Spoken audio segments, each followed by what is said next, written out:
Welcome to the course on Introduction to Global Health Research, but also health research in general.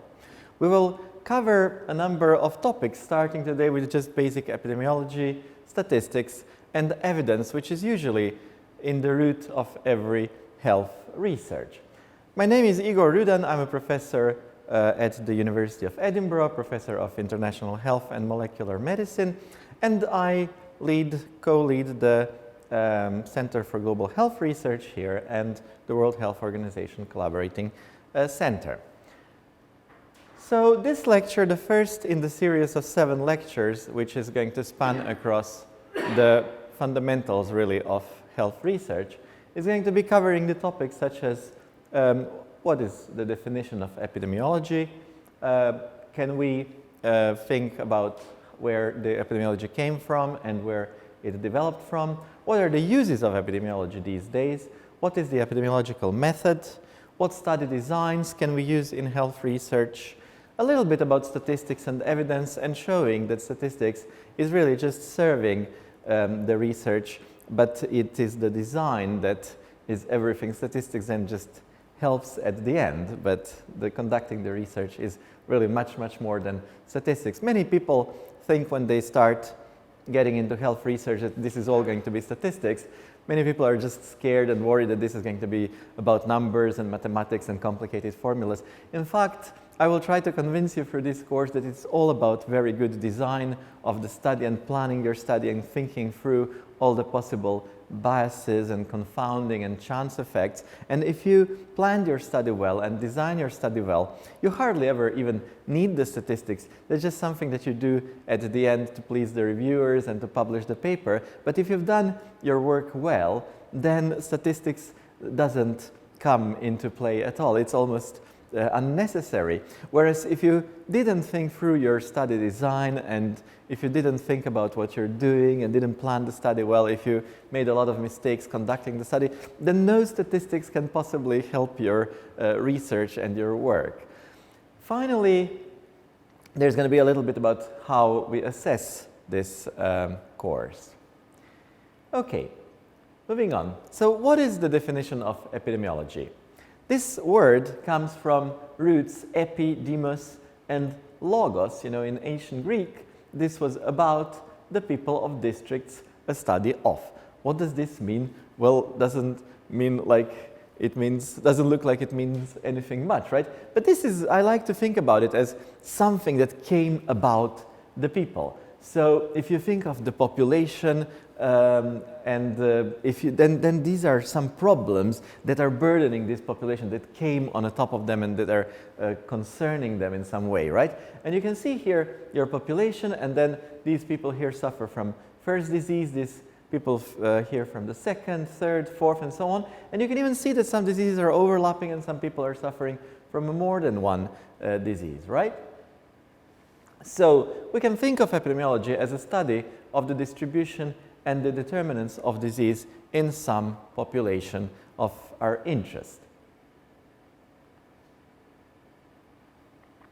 So when we do our studies well, then we end up with something like this map here. We can see very clearly that these are the causes of child deaths in the world, so we can see very clearly which regions of the world are we talking about, and what is the distribution of these deaths. You can see that most of them are happening in Africa and Southeast Asia. Just many more, far fewer we can see in these developed regions of the world. And not just that, because the size of a pie tells us the size of the problem, but also you can see that various colors are telling us about specifically what causes underlie this research. So this is what we're interested in. If you remember, that came about the people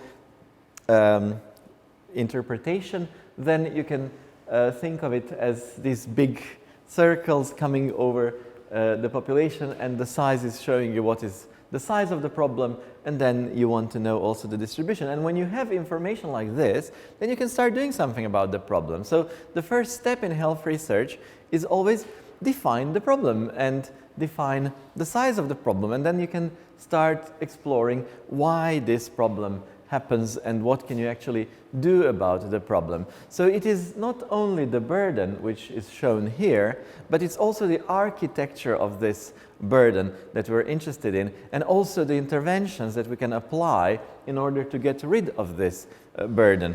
And this is going to become a running theme throughout this whole course. You know, I'm always going to be getting back to this, that in epidemiology we are interested in defining the size of the problem first, and even before that, defining what the problem is. What do we mean by the problem? So we need to define the problem, then measure the size of the problem, and then try to understand the causes of the problem. Those are the risk factors, and also trying to understand the solutions to the problems. Those are the interventions. And you will see how it's all interconnected in each population and how it tells you what to do. So this is the job of a researcher in global health, to try to define a problem, explore the size of a problem, define the risk factors that contribute to the problem, and then explore the effectiveness of interventions to remove this problem. That's a lot of research in global health falls under those categories of epidemiological research. We have some other categories of global health research, such as health policy and systems research is a very, very useful type of research. Or you can focus on specific interventions and then do the research how to make those interventions better, more implementable, more acceptable to people. So that's a special kind of research. And then you can do basic research, fundamental research, to try to develop completely new interventions that do not yet exist. So those are some big areas or instruments of health research in global health. But today we're going to be focused on epidemiological research, which is, again, defining the problem, defining the burden of the problem, trying to understand the causes of the problem, and also trying to explore the interventions that can help to remove this problem. So remember distribution and determinants of disease in this definition. So now everything that I was just saying, I will try to visualize for you. So basically you come to a population, and this is what an epidemiologist does. Comes to some population, explores, and what are we interested in? Firstly, if all these people together could complain about every single complaint they have about their health, and if they can all put it in one big barrel, then this would be their joint common burden of disease. So let's say that each and every one of these people tells you all their health problems, and you put it into this barrel, and then they just keep, and this is what it looks like when they do this. So this is the burden of disease that you're encountering in a population. But then the situation is never as simple as this. It gets more complicated because some of these people choose to do something that damages their health. For example, these people here may be drinking. These people here may be smoking, and you can see that some people are actually both smoking and drinking. And then these people here could be living in a household where they use solid fuels and the air quality is bad. And you can see that there are some unfortunate people who are exposed to all of those risk factors at the same time. So because of this exposure to unhealthy behaviors, the burden grows. It's not as simple as just people without any risk factors. Because of these three risk factors, the burden goes up, and it goes to this level. And then you come to this place and you're thinking, oh my goodness, okay, there is this population, there is this burden, and then because of these risk factor exposures, the burden is higher than it should be, really. But at the same time, the situation is never as bad as it can be, because the government usually puts some efforts into preventing disease or treating disease. So let's say that there is an intervention one, which is, say, vaccination. So all these people have been vaccinated. So because of this, the burden is actually smaller than it can be. And also, these people are maybe having some anti-alcoholic support group, so they are free from drinking alcohol, which is good, because otherwise the burden could have been even greater. So thanks to those interventions, the burden actually is decreased somewhat, okay?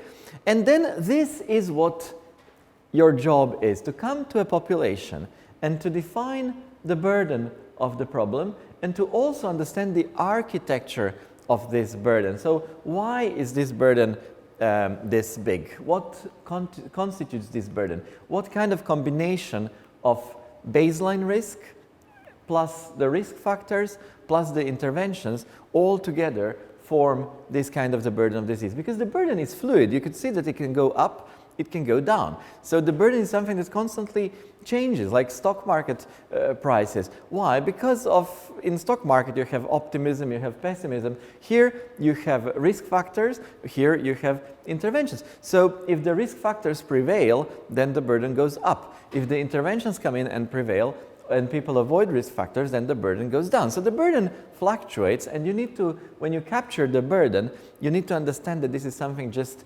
temporary at the moment, and you need to try to understand how does this architecture of the burden causes this burden to exist, and what could we possibly do to remove the risk factors and to add more interventions, and then to get rid of as much of the burden as possible. So this is why epidemiologists are interested in measuring the burden of the problem and risk factors and intervention effectiveness. Okay? Now, have we been successful as epidemiologists in the past? What do you think this is? This is, you see year, you see population in millions. So this is the world's population, human population, all right? And look, 40,000 years BC, we only had 2 million people. And in fact, there were like 10 species of humans walking the surface of this planet, and 9 of them are gone. They didn't survive. Why? Because they were always struck by various epidemics. That is the biggest cause of death historically, which wiped out many, many species. There were 5 billion species on Earth in its history, people estimate, but now we only have about 10 million left. So more than 99% of species are gone, and mainly they are gone because of not being able to deal with infectious diseases. Okay, some of them were eaten, some of them experienced hardships because of cold or climate change or volcanoes or meteors, but in fact the most dangerous thing for human species have been infectious diseases, and this is something that's been causing vast majority of death historically for human population. So at the time of 40,000 BC, there were only 2 million humans on the planet, and we were very vulnerable to some pandemic that could wipe us from the planet. At this time, surely about 9 out of 10 deaths, if not more, have been due to infectious diseases in human population. And the same continued to 10,000 BC, where we had 4 million people, 7,000 BC, and you can see at the year 1, we had already about 170 million people. So that's much better, that's much safer. But look what happened. We didn't really make much progress because many children were born, but many people were also dying, and many children were dying. In particular, probably 1 in 2 children historically were still dying even at this time because of all sorts of infectious diseases. All the diseases that we vaccinate against these days, like smallpox, and then you had pneumonia, diarrhea, malaria, all sorts of childhood diseases, tetanus, pertussis, diphtheria, morbilliparatitis, rubella. So you had a range of diseases, and it was even difficult for any human to survive the first 5 years of life. Most of them would probably die even before, and those who survived would probably not live that much longer because they were living in all sorts of conditions. There were famines, there were hunger and terrible climate and so on, and people would be dying very, very young. Okay, but look what happened. Somewhere around this time here, there is an explosion of human population. In fact, if you just take the year 1900, which is hardly 100 years ago, and you look at the population of 1.5 billion, and now we're at 7.5 billion, 100 and a few years later. This means that the human population has increased 5 times. There are 5 times more human on the planet now than 110, 20 years ago. That is remarkable. And how did this happen? It happened because of some remarkable individuals who single-handedly doubled the number of humans on Earth. Hippocrates was the first one when he started being interested in hygiene and health issues and thinking about prevention more, not just treating wounds and infections, but he realized that prevention is very important and we need to be in a sanitary condition and how to treat wounds and infections as well. But then Girolamo Fracastoro was a person who was the first one to think that infectious diseases may be due to some invisible microorganism. Can you imagine that for all this period of human history, people were dying, the whole villages would be dying, people would come, and people didn't know why, because no one could think that this could be due to some tiny things that we can't see, because people thought that we can see everything there is to see. I mean, they looked around and they thought they could see everything. They didn't think that there could be something so small that they couldn't see it, and it could be alive and it could be spreading and causing them death. And then that Jenner introduced vaccination. It's remarkable that this worked. It used our own immune system to fight this off, and he probably single-handedly saved more human lives than any human in history. And then Alexander Fleming from Scotland here invented, by some luck, antibiotics. And those two have now led us into the only period in history of humans where we are no longer that scared of infectious diseases, which is remarkable because for all human history, infectious diseases were decimating our population. They were causing 9 out of 10 deaths. And now they're causing maybe 2 out of all 10 deaths in the human population, and they're being reduced all the time through vaccination and antibiotics. So what a transition. And look, as a result of this transition and our dealing with infectious diseases, the human population just exploded because people were no longer dying at the age of 20, 25 or 15. Children stopped dying and they all grew to be adults, and suddenly you have this population explosion. So let's remember a little bit what it looks like. So until the 16th century, every epidemic disease was called pestis or pestilentia, which is plague, because people didn't know that this was caused by microorganisms, and they didn't distinguish various microorganisms. They just, anything that was causing massive mortality, they called plague. And Girolamo Fracastoro, whom I mentioned, was the first one to hypothesize that diseases may be spread by very small particles, which he called microorganisms. And in his book in 1543, he hypothesized that these could reproduce, that they can multiply, that they are poisonous, that fire can destroy them, and that sanitation is very important. And all of this is true, but he did this blindly. He just thought of this without being ever able to prove any of this. So he basically died without knowing whether he was right or wrong. And look, in 1670, so about 100 years after Girolamo Fracastoro died, Anthony van Leeuwenhoek in Holland developed a microscope, and people could suddenly start seeing things that they can't see with their naked eye.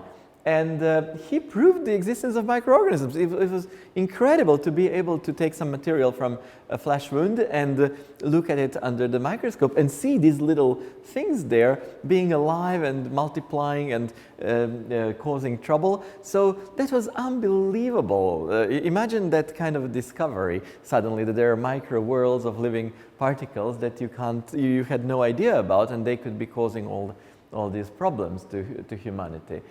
And then some heroes, again, John Graunt in England, he's published his Bills of Mortality. That was the first really attempt to go around, because people were living in small villages in those times, and they were not aware of kind of like wider population problems. So he started going from village to village and collect from church records the causes of death and build a bigger picture of what are people dying of. So this was the first kind of like epidemiological thinking of defining the burden and the causes of the burden. And then you had James Lind here in Scotland, who has conducted the first trial. So British Navy was a big navy. It was dominating and controlling the world in these years, and most of people weren't dying on those ships in battles of any sort, but actually they were dying from scurvy. And he hypothesized that if you eat citrus, you could perhaps prevent this disease or treat it. And he separated people from the same boats in a group that was getting citrus and the group that didn't, and he realized that this really does the trick and prevents the development of disease. So this was a huge finding and very important for Britain at that stage.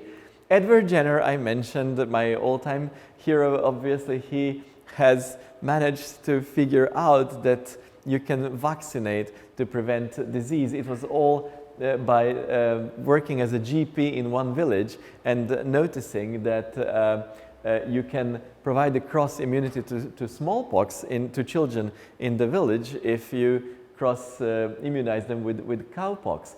Then John Snow conducted the first ever community-based trial which proved that cholera in London was caused by polluted drinking water, because people thought that cholera was being spread by bad air, but he took great care to think where all cases are coming from, and he could see that they're all clustering around one pump, and then he hypothesized that water may be to blame, and did various things to prove this.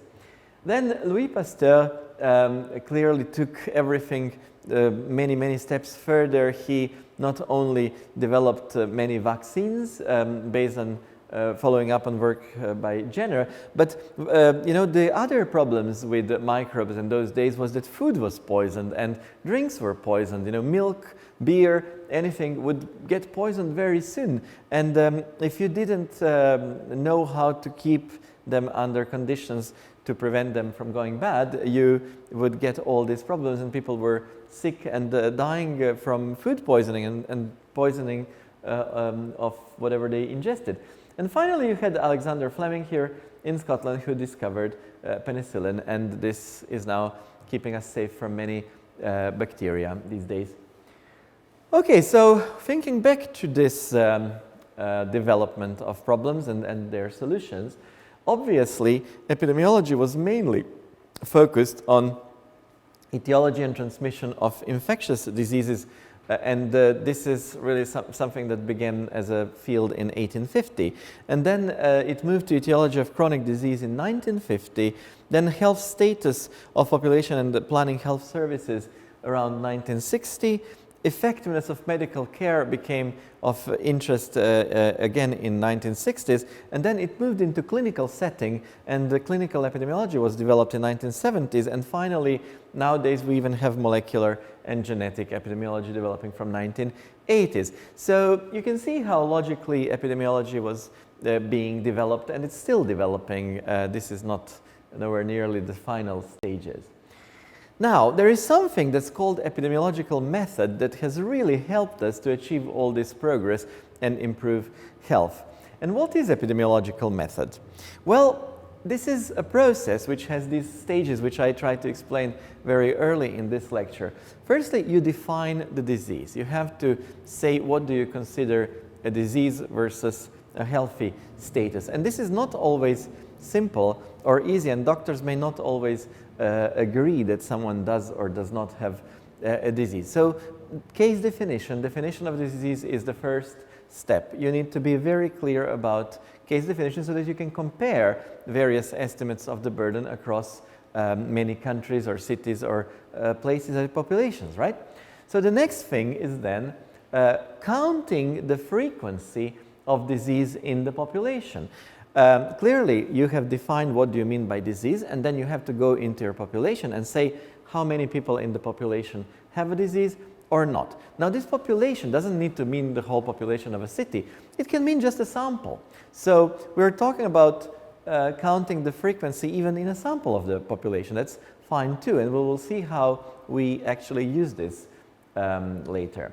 Then, describing the occurrence of the disease in the population. So this is now talking about being more specific rather than just taking some sample or some population and counting the number of cases of disease. This is now talking about cross-tabulating and making first analytical insights and comparisons. This means, let's compare these numbers by age. Let's, if older people are having more disease than the younger people, if people of male sex are having more disease than the people of female sex. So suddenly, not only that you have the number of people with disease and number of healthy people, but now you're using those numbers to somehow derive some knowledge from it, okay? So that's the next step. You're cross-tabulating the number of disease against various other factors. And finally, the final stage is comparing the disease occurrence between two different populations. So this is when you want to know whether one country has a bigger incidence or prevalence of some disease than the other country, or if you chose specific samples and then you want to compare one sample against the other. Those two samples may be two samples of people who are under different risk, like smokers versus non-smokers, but they can also be some people who are getting different treatment, like they all can have some form of cancer, and then one of them are getting one kind of treatment, other, and you're comparing the treatment. So there are all sorts of reasons why you want to be comparing this occurrence.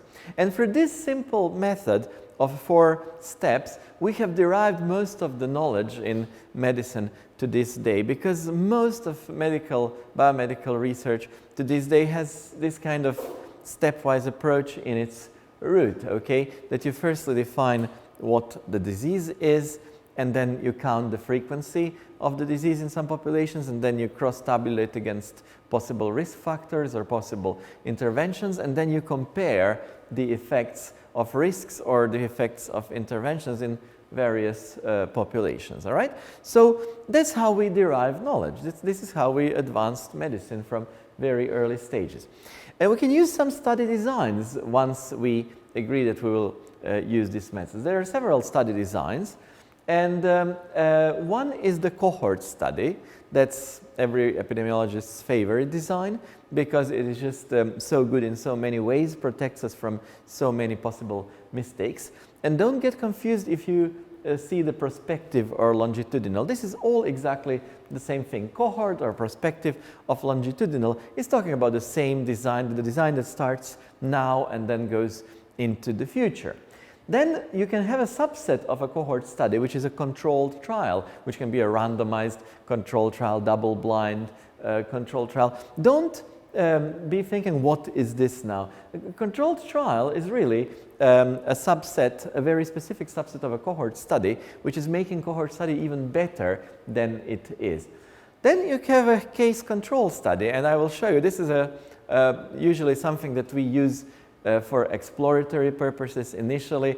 Why? Because it's cheap and it's quick, all right? So it's much cheaper and much quicker than conducting a cohort study. Cohort study in terms of design is a better design, gives us better answers, protects us from mistakes. Case control study is prone to many possible mistakes. It's not an ideal design by any means, but it is just so much more quick to get some answers that is very important to us, and it's so much cheaper as well. And then you have cross-sectional study. Cross-sectional study is the poorest possible design if you want to infer relationship between some risk factor and burden of disease, because the confounding effects and biases are enormous. So I would never try to infer any relationship between risk and disease or effect of intervention from a cross-sectional study. But it's still useful because it's useful to measure the burden, to establish prevalence. And sometimes when you're measuring the burden and taking the information on risk factor exposure at the same time, you can start thinking about some possible associations. Although, as I said, I wouldn't try to convince anyone based on a cross-sectional study that there is any association between a risk factor and any disease.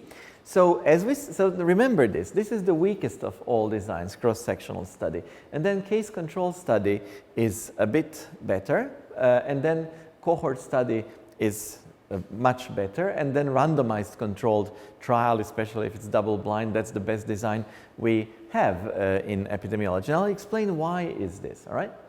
So cohort or prospective or longitudinal, all the same thing. A cohort study starts in present and goes and extends into the future. So starts in present, goes into the future. What does it look like? You really want to establish whether some risk factors have effects on some diseases. So this is why we usually use it. We want to establish that smoking is really causing myocardial infarction here. So how are we going to do it? We take 1,000 people who smoke, we take 1,000 people who do not smoke. We take them all in present, and then we follow them for a very long time. And after a very long time, 600 of smokers will get heart attacks, but this could be in 30 years' time. And then at the same time, in the same amount of time, only 200 will get, non-smokers will get the same health problem, okay? And then what can you do here? You can calculate several risks. One of them is so-called absolute risk, okay? Absolute risk is the same as incidence pretty much. You will see that later. So absolute risk here is 60%. Why?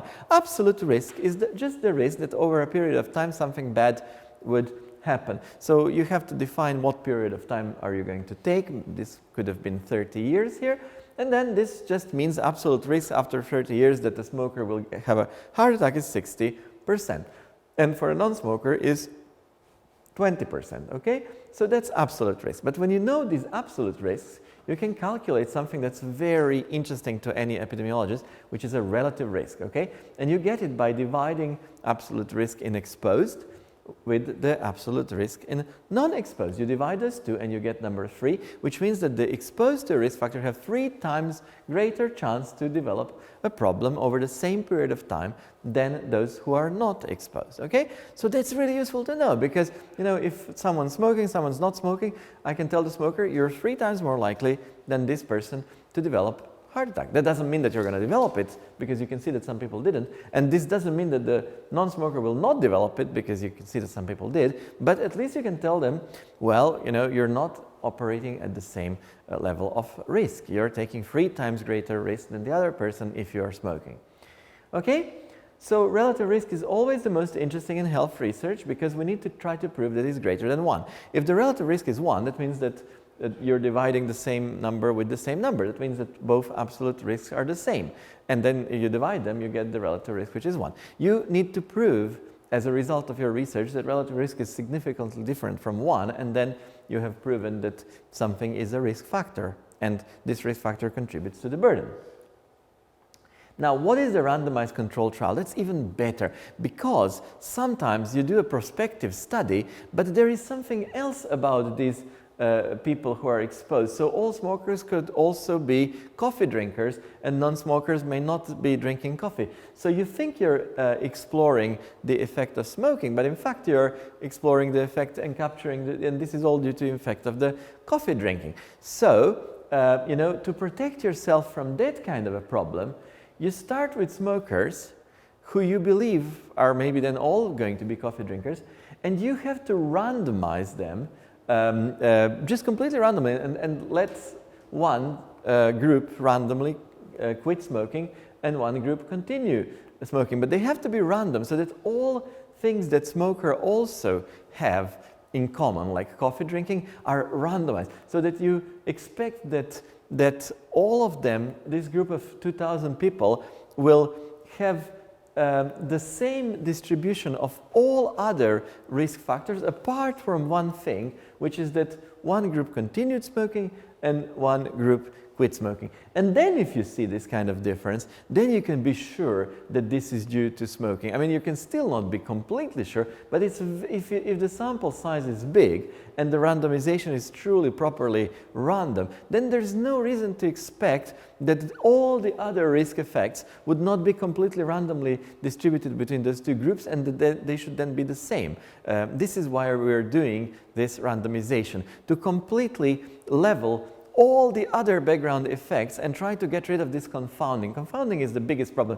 We can get rid of the biases by planning study designs carefully. We can get rid of the chance effects by expanding the sample size to very large numbers, and then all the chance effects just disappear. But confounding is always something because we can't measure and think of any factors that could be correlated. So confounding is so difficult to get rid of, and this is why we need to randomize.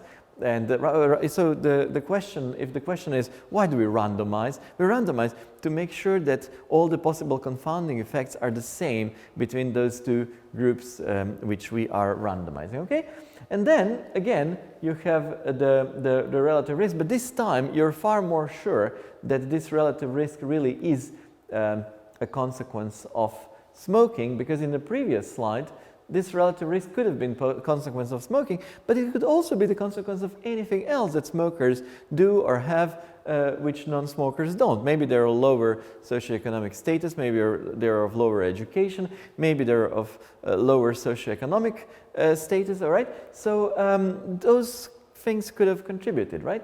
But here, when you randomize a group of smokers, then it's really down to smoking if you see such a striking effect, all right? Now, let's move to case control studies. What are the case control studies?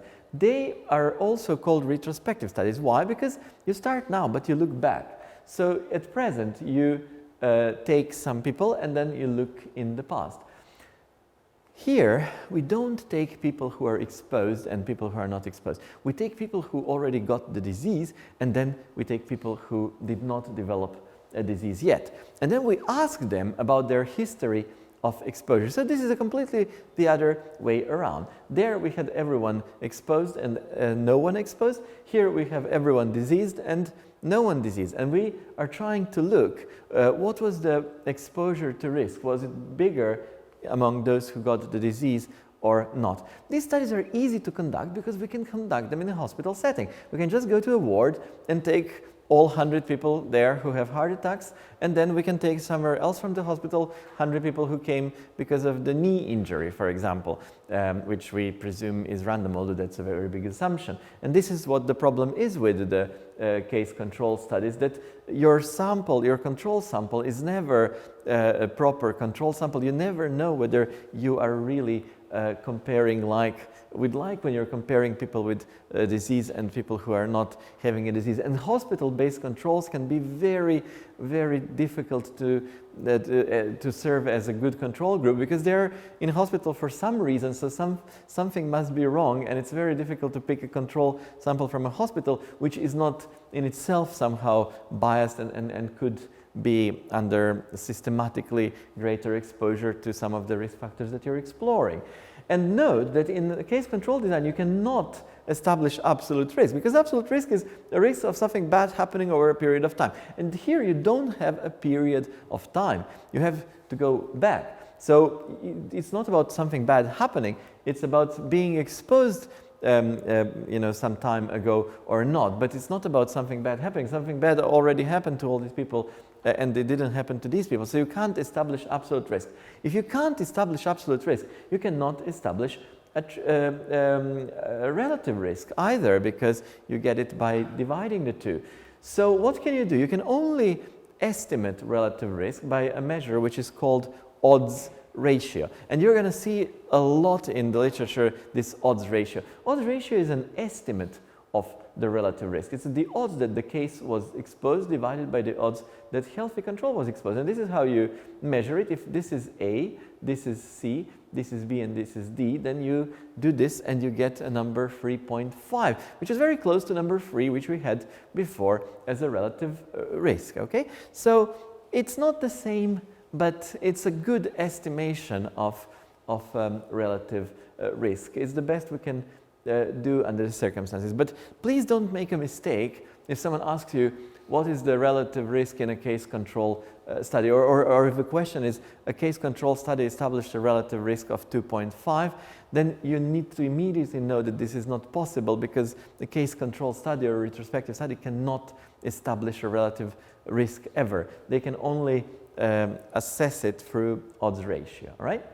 And then you have a cross-sectional study or a prevalence study, where you just go to some big population, which is this big square, and define who had a history of myocardial infarction. And you see that 5% of people in a population will say that they had myocardial infarction, all right? And then you can also at the same time ask them, were you a smoker before that? And you can ask the rest of the population, are you smoking?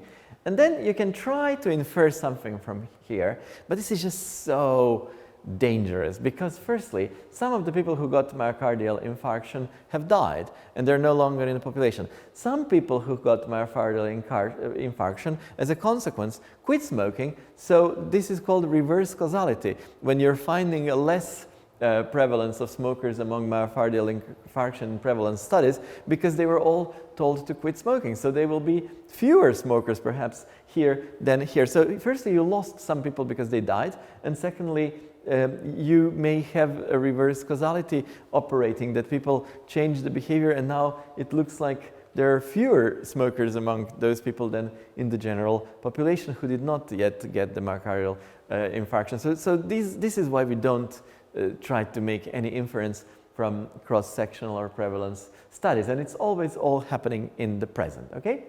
So those are the three types of studies. And then a little bit about this statistics, which is so scary to everyone who goes into health research. They're like, oh, we would love to do some research, but we can't see these numbers, these formulas, we don't know these statistics, we don't even want to know anything about it. This is so scary, this is so, you know, we don't know how to. Okay, so look, this is just so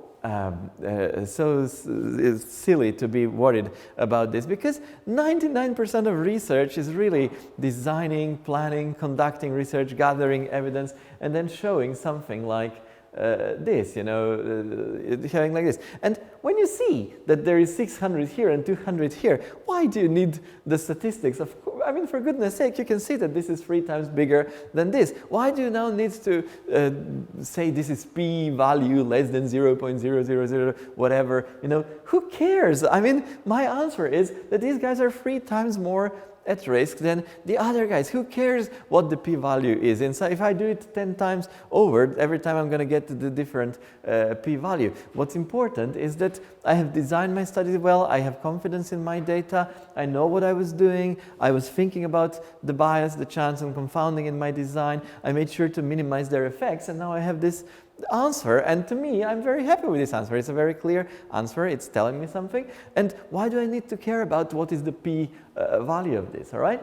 So, but sometimes situations are not clear. So let's just, you know, touch upon the statistics, because this is something that once you have conducted 99% of your research, you can just pay a statistician to come and to just, you know, calculate based on your data your p-value, and then you can put it in your research and you can write the paper. So really, you do not need to be scared of this. The health research and the global health research is about designing the study, conducting it well, understanding your research question, understanding your answer. It's not about this little number that has to be put there in the paper, okay?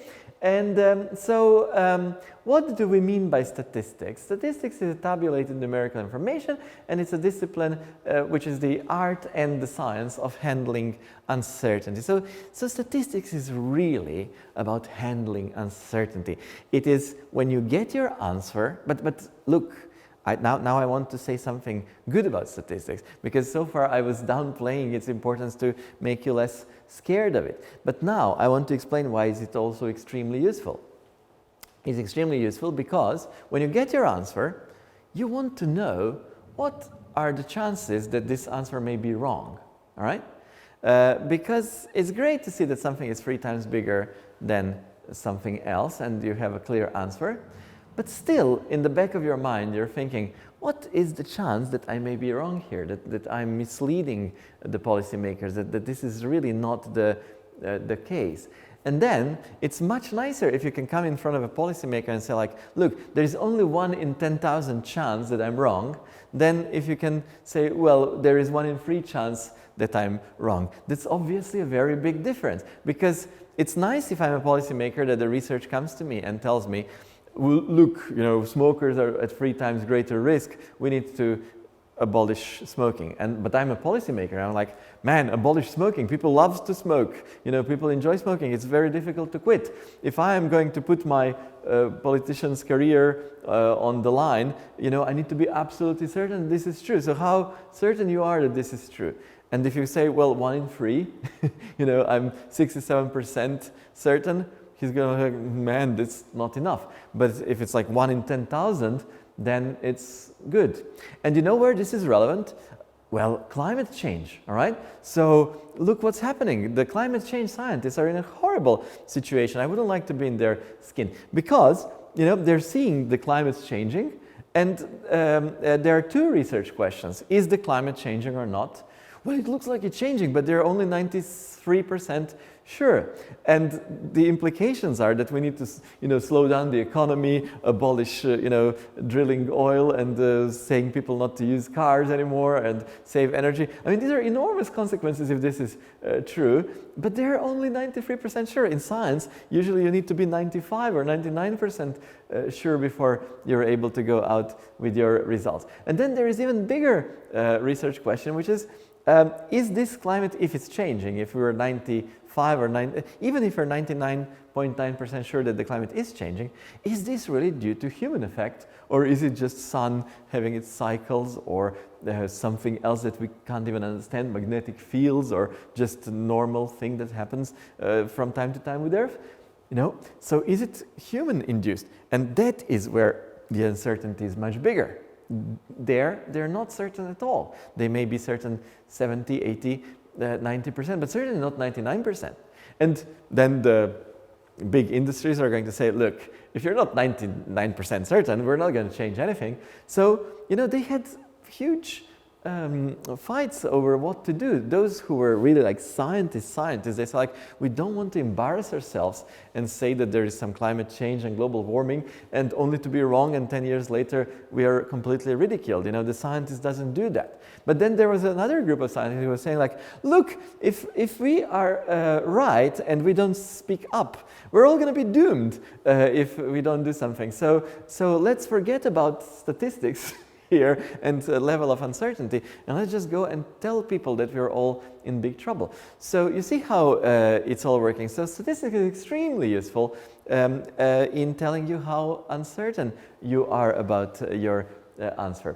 And it's really how we do science, because we don't do science by proving that something is right. That's not how we do science. So it's not, people always have hypotheses and research ideas and research questions, but we don't ever prove anything right, because we can't ever prove anything to be 100% right. What we can prove is that the alternative is extremely unlikely. So, that, and at some point it just becomes so unlikely that we have to completely abolish it, forget about it, and accept this, what we hypothesized, as the new truth. So if you think that you understand some new truth, the way to convince everyone else in the research community that they should accept your view is by conducting an experiment or a research where you're going to show that the alternative, which is at the commonly held belief, is just so unlikely in view of evidence of the data that you have to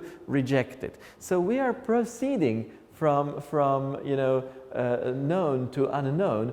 We are on these boundaries by rejecting the null hypothesis that there is no difference, but we can only reject. We always start with the null hypothesis, which is, this is what we know. We want to keep this sacred. We don't want to we don't want to change anything, any beliefs, unless we're absolutely certain, right? So you're protecting yourself. So this is why these p-values have to be so small, because in science it is far more dangerous to take the wrong path than to just wait for a little while and believe in something wrong until you're absolutely certain. So you don't want the resources and the time of the people to be wasted by chasing stuff that's not true. So for things to be accepted in science, you have to really be certain that you can reject all the previously held beliefs. So null hypothesis is always what you start with and assume it to be true, and only when you can use the information and data from your research to show statistically that the null hypothesis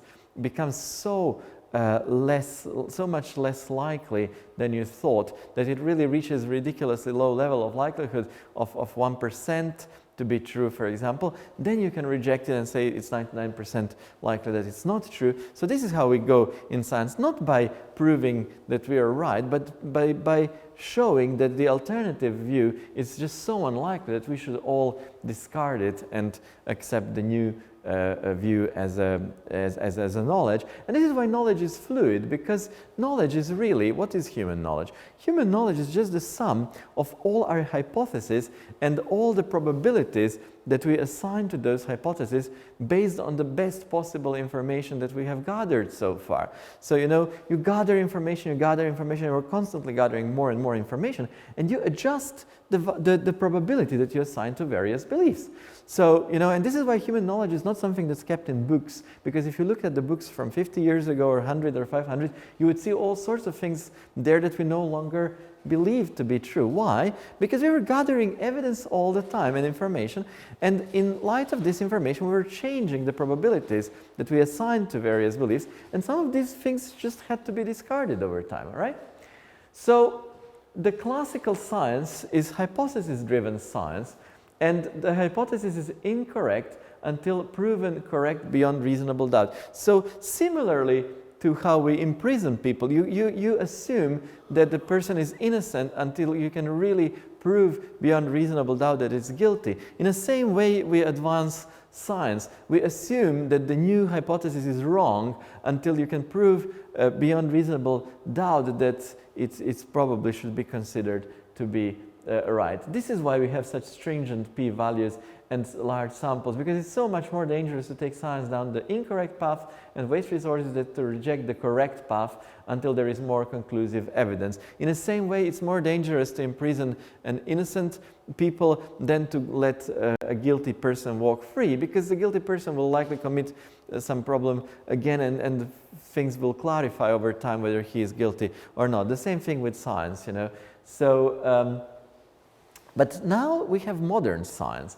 Modern science, in 21st century, we entered a completely new era of science and of research, where we are doing hypothesis-free science. We no longer need hypotheses. This is strange, because you see, the knowledge, the human knowledge, was advancing in little steps by testing. First you needed to gather some knowledge. Based on this knowledge, you were thinking a lot, and then you came to some ideas, you connected some things, then you proposed the hypothesis, then you were testing the hypothesis, and in small steps we were moving from knowledge to expanded knowledge. So only a few people who were literate and who were educated could really be scientists, all right? And this is how it all progressed. But now we came in an era of science where we no longer need to do science like that, because we can measure stuff so precisely now that we can just measure everything and then put it in the computers. So one big thing that's changed is our ability to measure things. Before, it was not very good to measure anything. Now we have these big machines that can measure all the sorts of stuff from your blood, thousands of things with perfect precision. It's replicable, it's always the same result, no matter what. And similarly, we can take the DNA and we can scan the genome. And this is a result of the genome-wide scan. You see, each color is one chromosome. We have 23 pairs, so there is a 23 chromosome in a haploid genome.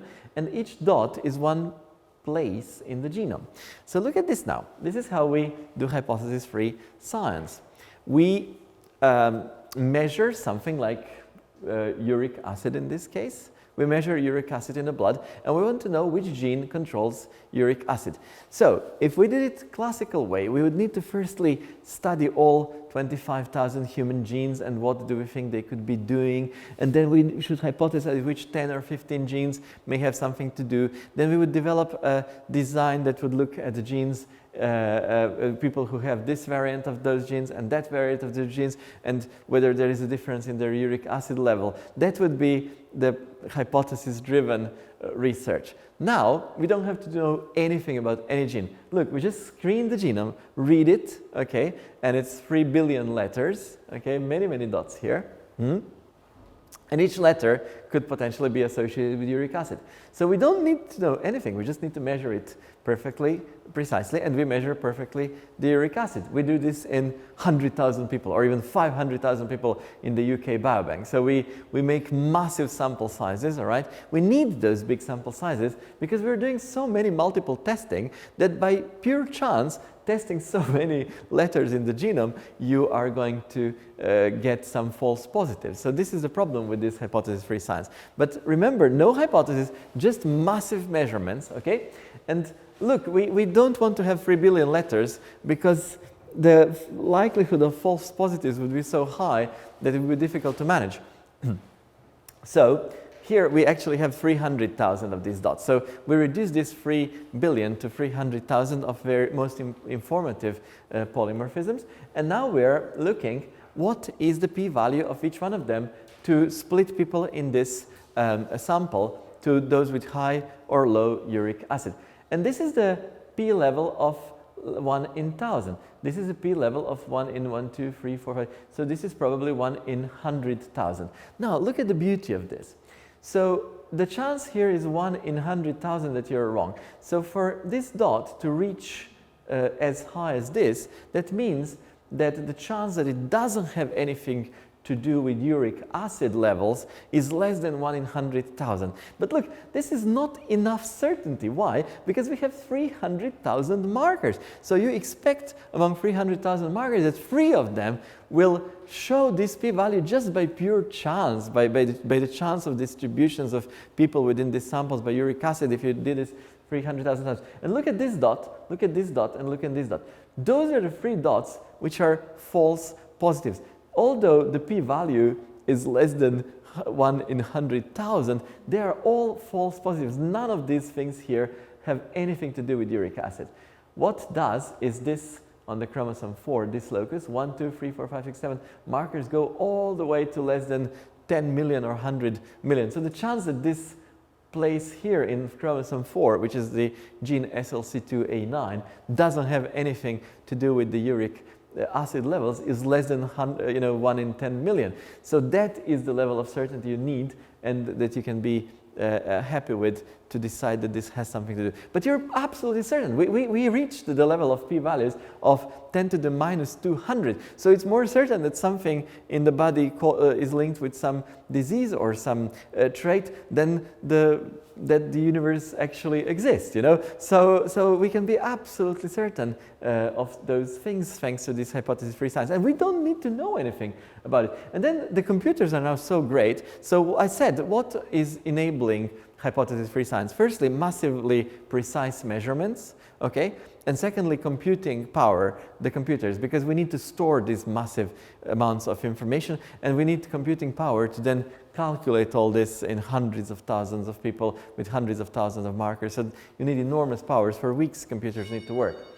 And then computers are brilliant because you then, you can take this peak that you found and then expands to this chromosome and then expands to the region and you can see which gene, what markers, and you can start working from there and trying to figure out why is this correlated with uric acid. So why is SLC2A9 gene correlated with uric acid? You start studying the protein which it develops.